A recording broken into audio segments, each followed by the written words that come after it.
Baitlang Pohsngap, a resident of Kimusniang, Jowai in West Giant Hills, today informed about his decision to contest the upcoming MDC elections to the Giant Hills Autonomous District Council from Jowai South constituency.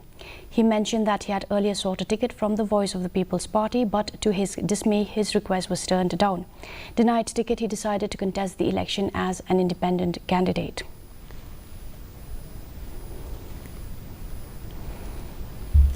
Daging community habang apply ke tiket naga parti PPP.